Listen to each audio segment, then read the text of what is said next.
नमस्कार दोस्तों, मैं शिवेंद्र आप सभी को स्वागत करते हैं शिवेंद्र ब्लॉग में। कैसे हैं दोस्तों? उम्मीद करता हूँ आप लोग बहुत अच्छे होंगे।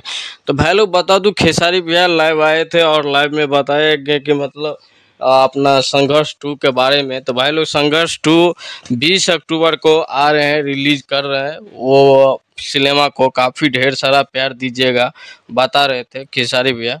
तो भाई लोग आप लोग जैसे ही मतलब इससे पहले एक आया था लाडला पिक्चर, तो काफ़ी आप लोग ढेर सारा प्यार दिए हैं। तो भाई लोग मस्त पिक्चर है और आप लोग इसमें संघर्ष 2 में खेसारी लाल का बेटी भी है और काफ़ी गजब का रोल किया है, काफ़ी मस्त है।